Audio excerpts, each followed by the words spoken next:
Okay, we have our red light, so let's go ahead and get started. Our question of the day last time had to do with groceries. Again, I thought very interesting answers. I can't get used to having groceries delivered, so I'm among those people who still shops in person. So that was an interesting question. Let me mention some things that I added on the course webpage. So you should have gotten an email about course evaluation, but I include the links here. I did want to mention that I give a minor incentive to convince people to fill out the evaluation, which is you get 1/3 of one homework point. So a tiny little bit of incentive. It's as if you had gotten an extra third of a point on your homework than you would have gotten otherwise. So if you fill out a course evaluation, I can find out who filled it out. I can't find out what you said. So don't worry. It's not going to tell me what your responses are. It's just going to tell me that you went to the page and filled out the form. So minor little incentive, third of a homework point if you fill out a course evaluation. We don't have a final exam, but as with the midterm, I'm going to suggest that you look over the final exam material as a way of reviewing what we've learned. And there's a couple of these ideas that I think are important ideas to understand. They're not in a homework assignment, but I do think they're important, so I would encourage you to be studying those as well. So I'll say more about the final exam resources on Wednesday, but I went ahead and put them up in case anybody wanted to take a look early.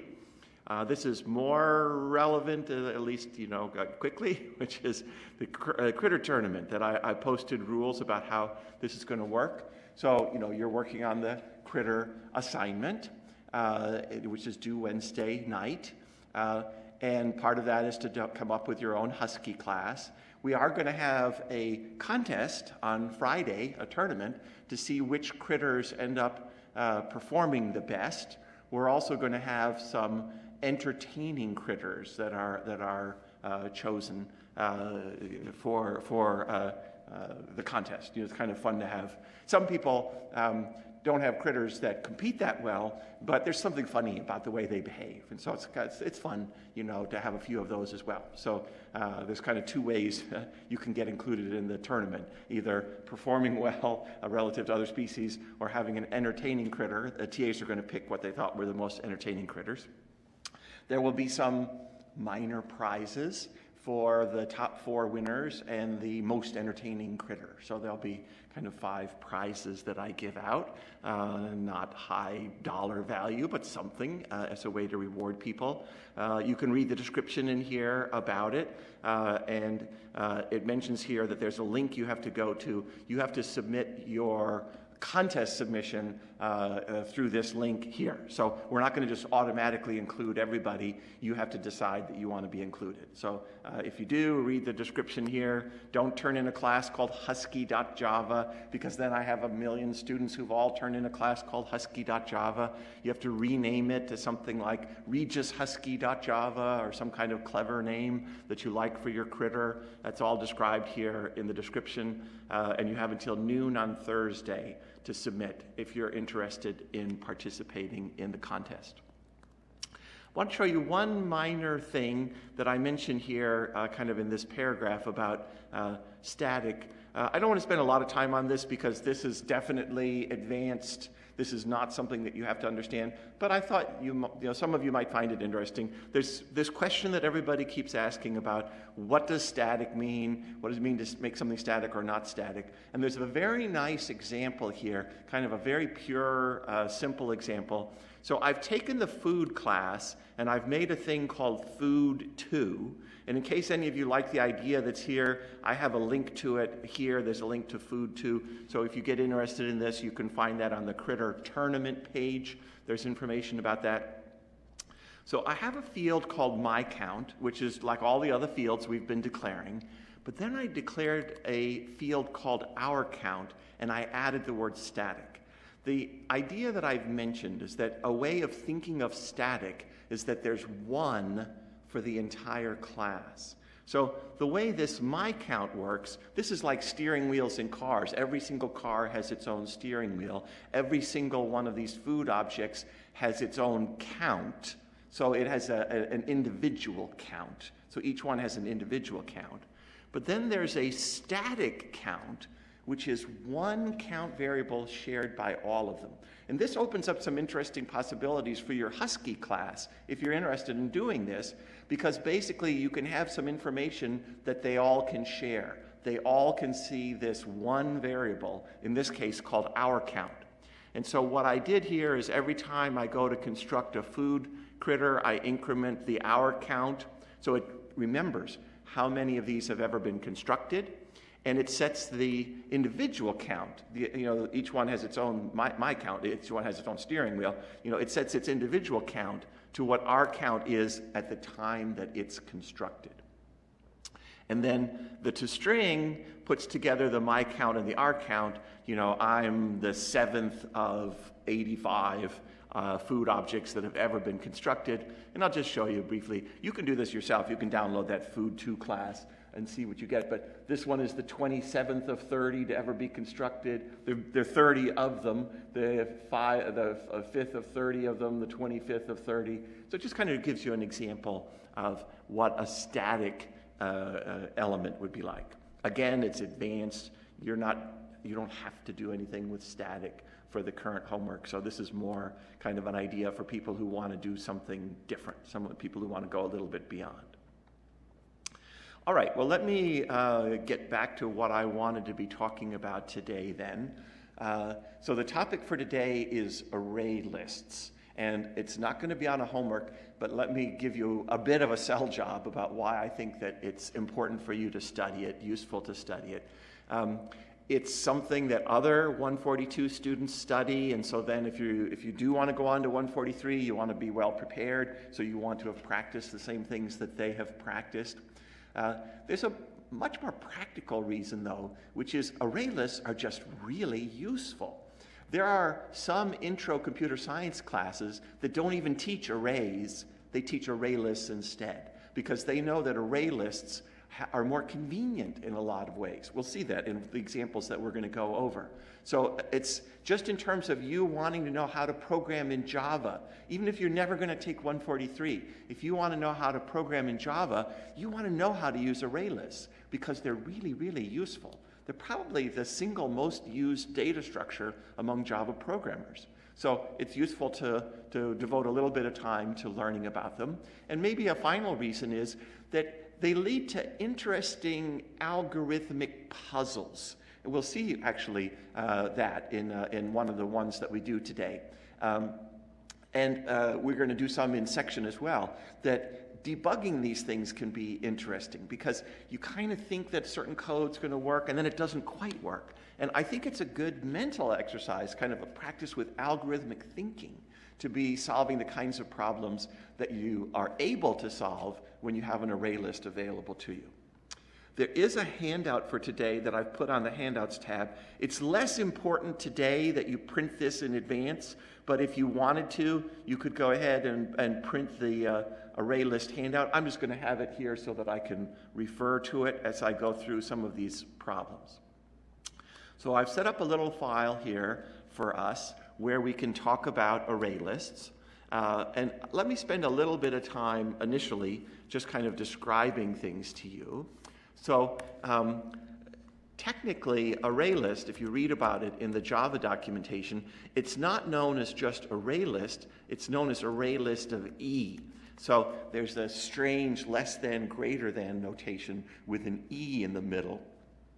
These are known as generics. It's something that was added to Java starting in Java 5. It was part of that attempt to compete with Microsoft, because C# had this available, and so then Java had to have this available as well, starting in Java 5. Array list of E. The E is a placeholder. You could think of it as being like a parameter that you fill in, and you fill it in with a type. And I'm sure that what they had in mind for E is that E is short for element type. So we've seen, for example, that for arrays, for just regular arrays, you can make an int bracket bracket, you can make a double bracket bracket, you can make a string bracket bracket. So the built-in arrays have this ability to have different kinds of element types. You know, you put the empty brackets after the name of a type, and then that gives you an array of those type of values. But for Arraylist, you do it in a different way. So what we would say instead for Arraylist is we would say something like Arraylist of string is the kind of thing that we would say. So I'm not here. What I'm doing is I'm filling in the string type for E. In fact, the one thing that you'll never put inside the less than greater than is E. E is a made-up name, like a parameter name. It's not going to be a real name. You put in the name of the type of elements you're going to have in this structure. Now, as its name implies, an array list has an array inside of it. And so that means that it gives us many of the benefits of arrays. So a lot of the things that arrays are very convenient at performing, array lists are also convenient at performing. But they do more than what a built-in array does. What I want to do is spend a little bit of time kind of talking about some of those different operations. And some of them are things where there's a direct relationship. So like this is something where, you know, we say string bracket bracket when it's an array. We would say array list of string when it's an array list. So that's just kind of a simple translation. Wherever you would have said string bracket bracket, you say array list of string. We know that with arrays, if we had an array called A, we ask for its length, you know, and the length without the parentheses. Remember that this was different for strings. So for strings, you ask for the strings dot length with parentheses. And I mentioned how annoying it is that there were these two conventions you had to learn in Java. Well, there's a third convention in Java, wouldn't you know? It's not just two different things you have to know about, but three different things you have to know about. So if you're dealing with an array list, you don't say list, you know, and I'm assuming a variable name list, you know, would be what you'd have. You don't say list.length, you say list.size. So, and it's with the parentheses. So where in the places where we would have done an arrays.length, we use the lists.size. So that's kind of that translation. If we wanted to obtain the ith value of an array, you know, the value stored at index I, the way we do that with an array is we say list.get of I. So there's a method called get where you give it an index and it returns the value at that index. So it'd be nice if we could use the square bracket notation, but we can't. You know, so we'd call the get method. We're used to saying things like a bracket I is assigned to a value. You know, that's a way to put a value at a particular spot in the array. The way you do that with an array list is list.set.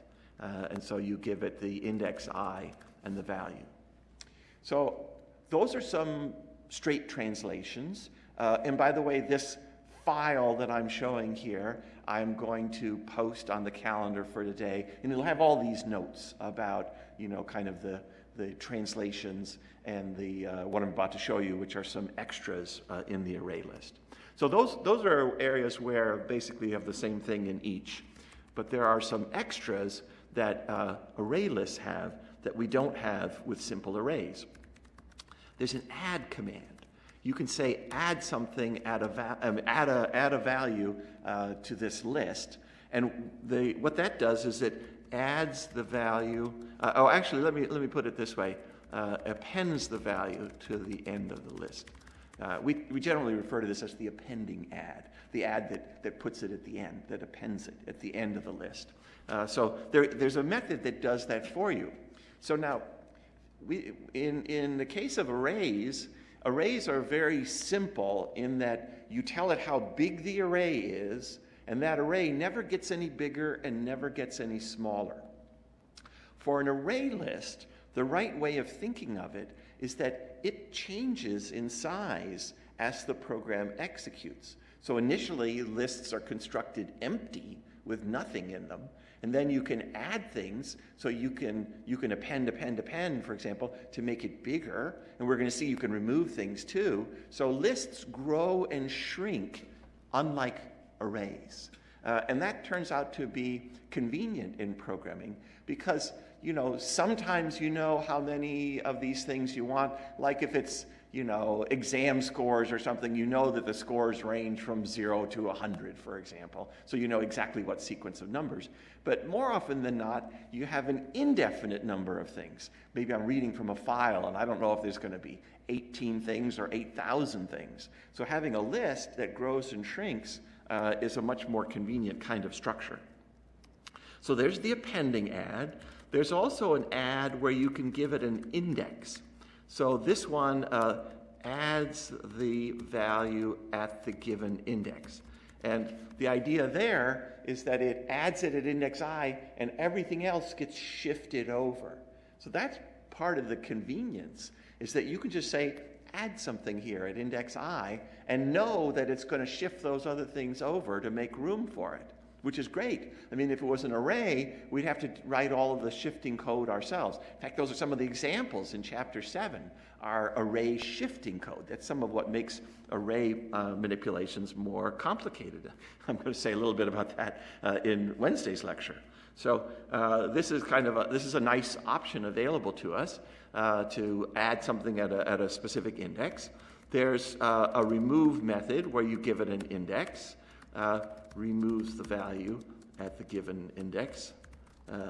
And then I threw in one more. There's actually a lot more, but kind of in terms of things that I would want you to know about, I add a method called clear, which removes all values from the list. So this is a good kind of representative set of operations to know about for an array list. You'll see that this list appears on the final exam cheat sheet. I remember I mentioned this earlier, that the midterm cheat sheet I thought was a nice thing to look at as a way of reviewing the first half of the course, where you could be thinking about, these are things I should have mastered or should know about. Not necessarily that you memorize the name of every method, but that you're familiar with them. And so similarly, the final exam cheat sheet will be another thing where it kind of shows you a set of things that we would have expected a student finishing 142 to be familiar with. And these methods, these Arraylist methods, are on that list. You can see that I also included them here in that handout that I mentioned. There's a numbered handout for Arraylist problems that mentions these methods as well. And it's in the slides for today, and it's in the chapter 10. We're reading only a little bit of chapter 10, not very much. Okay, normally I'd ask for questions, and there's this lecture, I'm very disappointed because I usually get tons of really interesting questions, and some of the problems we're going to look at, I get some really interesting responses from people. So it's too bad we don't have that ability to be able to have that interaction, but in any event, we'll make do.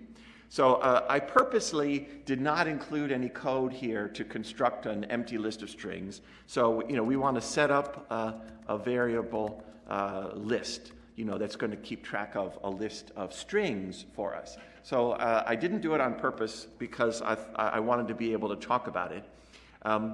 So let me begin by saying, if we were making a simple object like a point, we would say point P is a new point. We were writing code like that when we were doing the Chapter 8 material and looking about, at how you deal with a simple point. Well, I want to have a variable called list, and if it were a point, I'd say point list equals a new point, right? Just like we were doing with P1 and P2 when I had the different point objects. But it's not a point, but there's kind of a nice rule of thumb then that I can mention relative to this, which is point is the type of this particular variable and the type of object I'm constructing.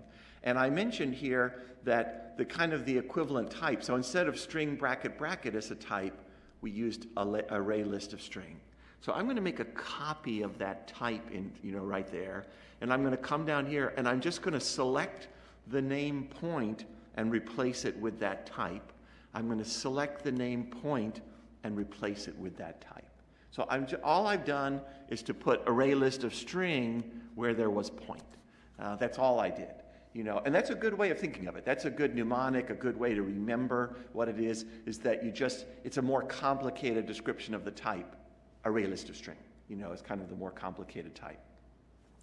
It's even a little bit more complicated than that, or at least there's an option available to you that I want you to be aware of. I mean, it's mentioned in the chapter, and we kind of want to teach you the better style. This is, by the way, not discussed in editions prior to the 5th edition. So this is a change we made in the 5th edition to kind of catch up with newer versions of Java that support this.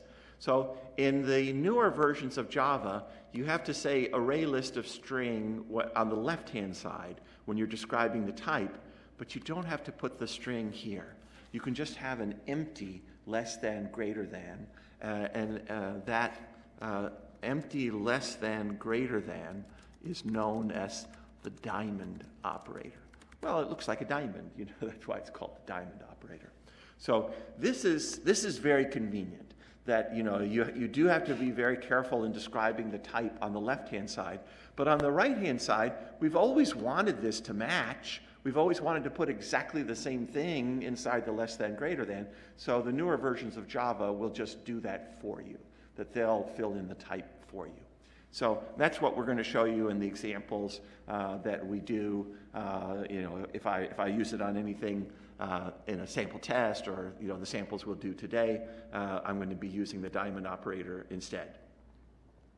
Okay, so I've set up some code here that constructs the array list and then adds a bunch of things to it. So let me go ahead and set a stop right here. Let me compile and let me debug, because I want to watch this slowly. So what happens if I have it execute the line of code where it makes list? So here's list, it's an object. I can drag it out, and so this is kind of showing and giving me an indication of what's inside of this object.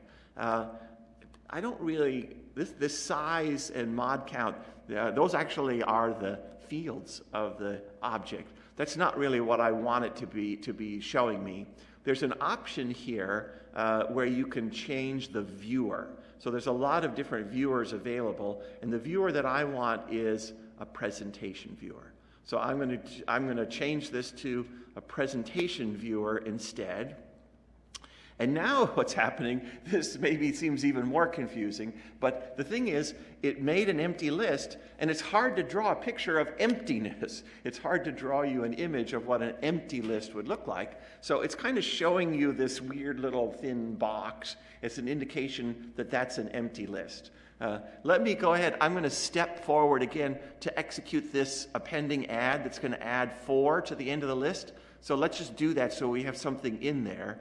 And there it's showing me at index 0, so it's like arrays, it uses indexing like arrays. The first thing in the structure will have index of 0, and it's referring to the string that has 4 in it. I want to do something with this too, where I want to do viewer settings. How about if we make it somewhat wider, and how about if we make it a little bit bigger? How about that? So we can see it a little more clearly. So here's this value 4. I hope I didn't make that too big. I guess we can make it a little smaller if we need to. Let me scooch this up so we can see where we're at. So we executed the appending add that added the string 4 to the end. We're now about to execute the one that adds score to the end. So let's do that. For score, 7, years, what was next? It doesn't have quite enough room, but that's fine. Ago. So I almost ran out of room, but didn't quite run out of room. So that's good. The viewer is letting us see very clearly what's there. So again, remember what I had mentioned before, that the way to think of what's going on with an array list, this is the client view. You're a client here, you're using this structure, you're not implementing it, you're not writing the code for it, you're a client. And the right way for a client to think of an array list is that it grows and shrinks. There's a kind of a magic trick being done. It isn't really growing and shrinking. Really, there's an array underneath, and arrays don't grow and shrink. So it turns out there's some work to be done to kind of make the magic trick work, to let clients think of it in this simple way. And that's actually a big topic in 143. That's kind of where we start in 143, is we talk about how to implement something like an array list, how to do something like this, to let a client think of it this way, even though inside it might be doing something different. So we're up to the line of code where it's going to do the println on list. So let me scooch up so we can be seeing down here. When it does the println, now here I didn't have to call anything like an arrays.toString or anything. I'm just using the simple list. And Arraylist was done the right way, where, oops, that's not what I wanted to do. I wanted to step forward to let it execute another line of code. And look, there's the output. List is 4 score 7. So in brackets, it's kind of nicely formatted. That's what arrays.toString gets us. But with Arraylist, we don't have to do that. So Arraylist, again, another convenience, another way in which it's kind of better than a simple array. And here's yet another interesting method where you can ask an Arraylist, hey, tell me if you can find this thing inside the structure, and if so, tell me what index it's at. So it looks through here and it sees that 7 is at an index of 2, and so it's going to find that. If it doesn't find it, it returns an index of -1 to indicate it didn't find it. It is going to find it at an index of 2, and so that line of code prints out a 2, so that we can kind of see what was in the list and that it found the thing I was looking for at index 2. I can't quite get it to show both of those things at once, but that's okay. All right. Well, I screwed up on purpose. I'm sure you noticed that I did that. That's not how this little speech goes. It's 4 score and 7 years, and there's no what was next. It's 4 score and 7 years ago. So I could go back up here, and I could just change the add commands so that it does the right thing. But I wanted to do this on purpose so that I could kind of show us making the incorrect array list and then fixing it later. So you kind of see a little bit of some of the flexibility of what's going on with the array list. So I wanted to say 4 score and 7 years ago. So I want to be adding in the word and, but I don't want it to go at the end. That's what the appending add would do. That's what these simple add commands do. I wanted to add it right here at index 2. So I'm going to say add at index 2 the word and. So that's going to give me 4 score and 7 years, what was next ago. So it's going to insert something there and scooch the other things over. And then I don't want this, what was next. I don't want to have that. So I'll say list.remove, and I tell it where it is. And clearly from the picture here, you can see that it's at index 4, so I'd want to remove at index 4, wouldn't I? And if I had an audience in the room, I'd get some grumbling. No, that's not the right place to do the remove. This is giving you a little bit of a sense of some of this algorithmic reasoning that you have to be doing when you're dealing with array lists, that you have to keep in mind array lists are dynamic structures. They change over time. So when we throw in the word and, 4 score and 7 years ago, these things get scooched over. So this isn't going to be at index 4. It's going to be at index 5. So we're not going to want to remove at index 4. We're going to want to remove at index 5. If we'd done it before the adding the word and, then it would have been at index 4. But I kind of, I did it on purpose a little bit to be able to talk about that idea. So let me end this version of it. Let me recompile. Let me debug again, and we'll construct the array. There's our empty array list, and then it's going to do these appending adds, 4 score 7 years, what was next ago. So that's where we were a moment ago, but now we've gotten back to here with the recompiled program. So now it's going to add at index 2 the word and. So it's going to insert an and here. And this little glitch, watch for a second. I think you're going to see a bunch of these things turn red just for a moment.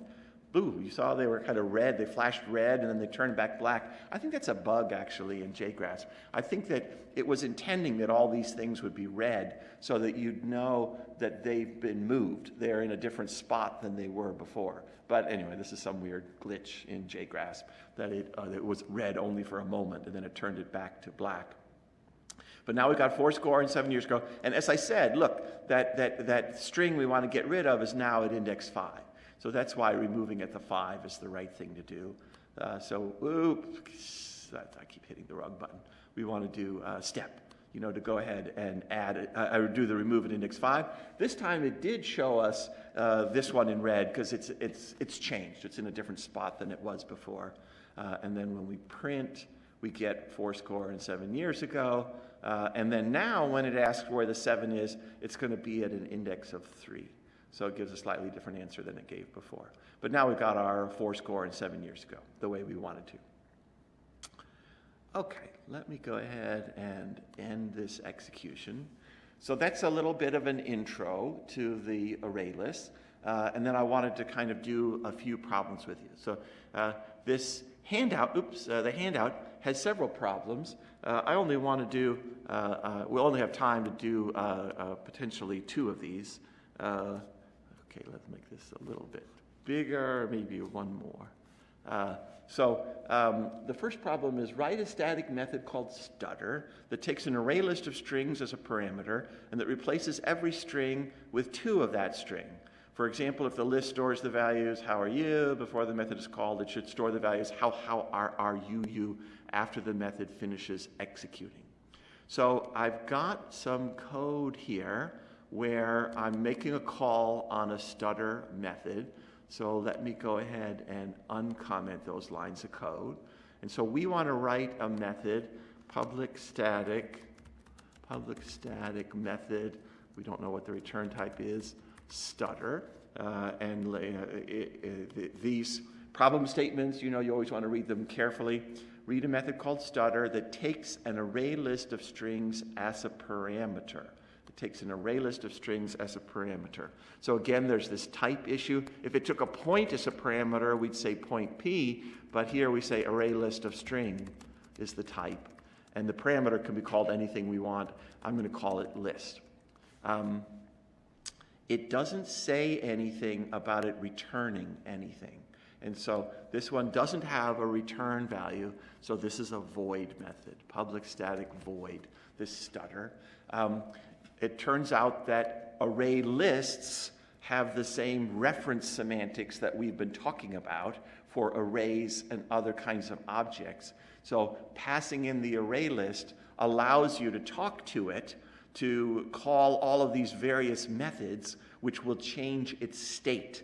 So if you have a reference to an array list, you have the ability to change its contents by calling any of these methods here.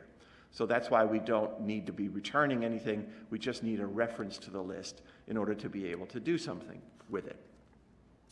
Now we've seen with arrays, standard traversal, int I equals 0, I less than, if this was an array, we'd do list.length, I plus plus, and if it was an array, we'd do something with list bracket I. So we've talked about that for a while, standard array traversal.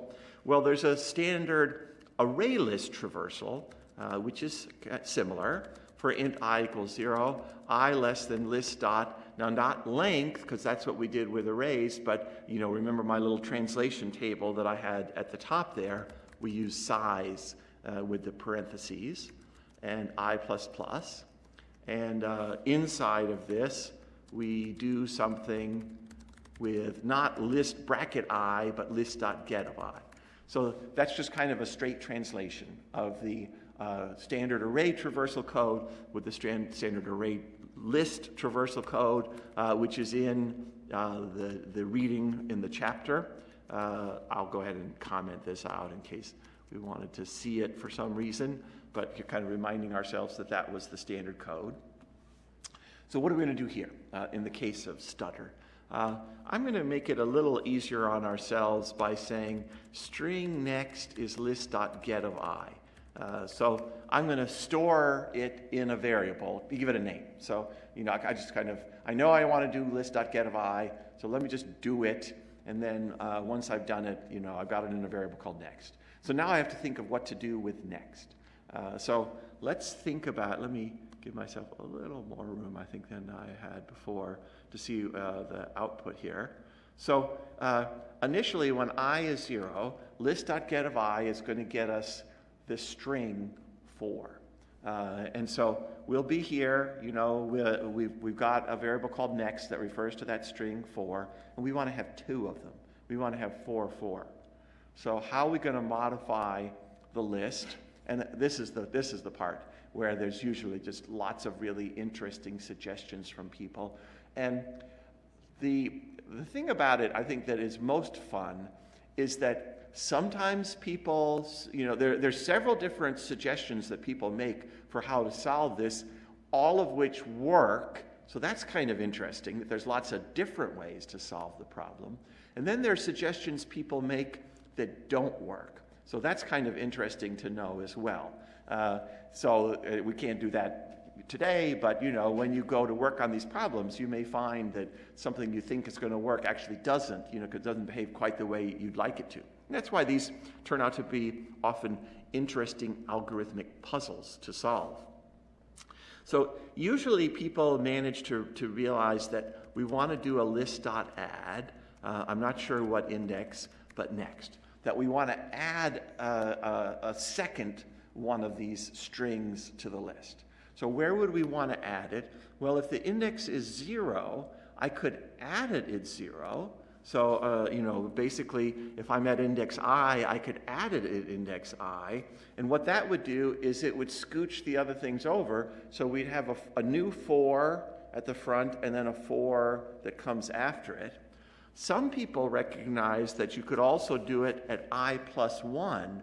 So we could insert it here, which would scooch the other things over. And it's slightly more efficient to add at I plus 1, because then there's one fewer thing to shift. Then it doesn't have to shift the 4 itself. But either of those are perfectly fine. So this is an example of 2 different ways of solving it, both of which are perfectly fine ways of solving the problem. Well, we're going to see a different problem with it in a second, but the general logic is correct. You know that you could add either at I or I plus 1 to get a second version of it. Some people suggest using list.set, say at I plus 1. That's not going to work because set doesn't change the size of the list. What set would do is it would overwrite what's at that spot. So that's an example of kind of a wrong solution to it, to use list.set. But anyway, we'll do list.add at I plus 1. And I can compile, and let's just run it and see the output. And so we got our initial output, right, the 7 years ago. And then main now is calling up my stutter and then printing it out and taking a very long time to do so. Well, it turns out it's in an infinite loop. So that was never going to resolve. So let's try to understand why. And this again shows you a little bit of the interesting algorithmic issues that can come up. Let me scooch this a little more. And how about if we do kind of the go? Let's just get rid of this stop. Let me end. Let me just debug from the beginning. So we'll debug. And we're stopping here now. So we want to be watching this code. So let me drag list out so that we can take a look at it. Yeah, that's nice. It's kind of still got the settings that I gave it before. So we've got our list here. I'll scooch it a little more like this, make it even a little bigger. So what ends up happening? So it starts an integer variable I at 0. And so it's going to, I can show this. There's I, which is 0. It's going to set up a string variable next, which is set to 4, which is good. We've got our string 4. And now it's going to add an I plus 1. I is 0. 0 plus 1 is 1. So it's going to add right here the string 4. So let it do that. And that's good. Now we've got 2 of them. That's what we wanted. But now what happens? This is kind of the glitch. This is the part where, as I said, you get a little bit of a mental challenge, a little brain teaser here. What's going on? Well, it's a for loop. It's a for loop that's doing I++. So it comes back around the for loop and increments I to be 1.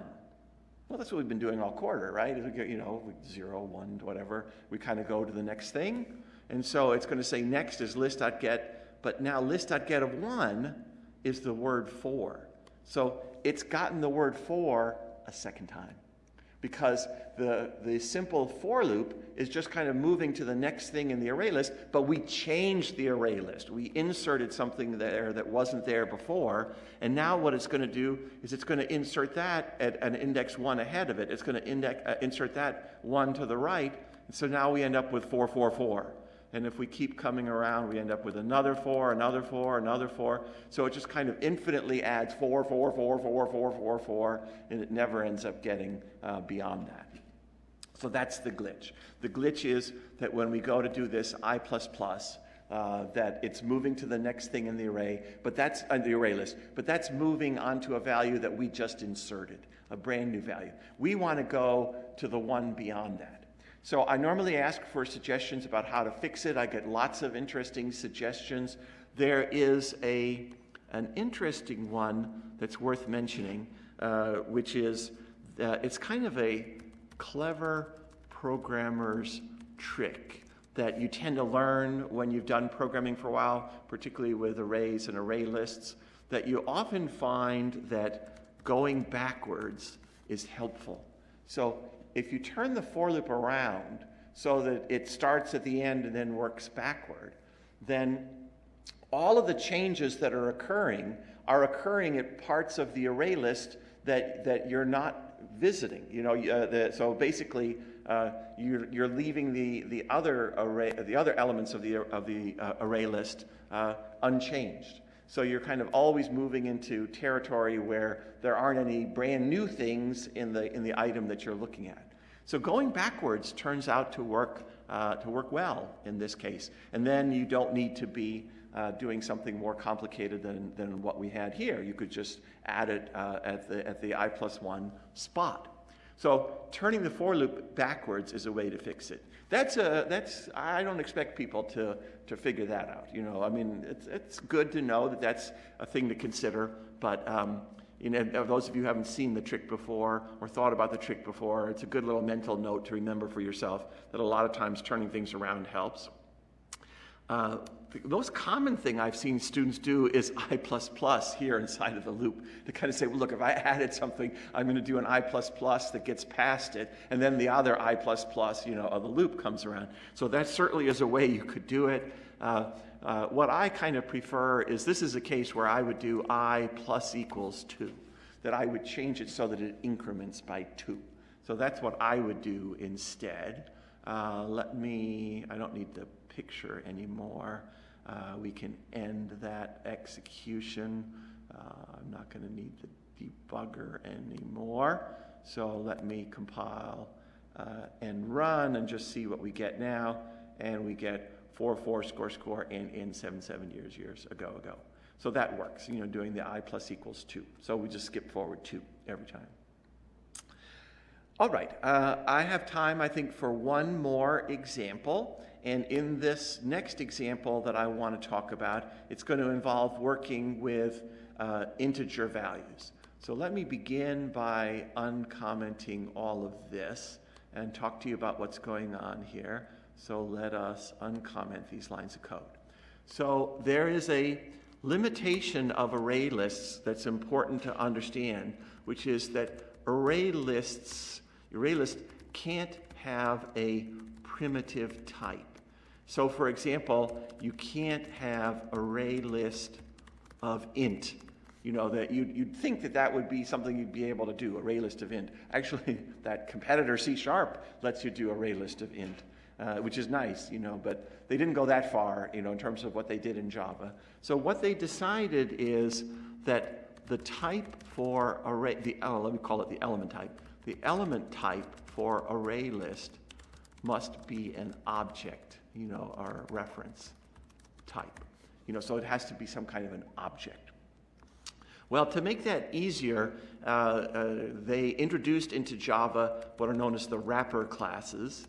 A different wrapper than songs with controversial lyrics.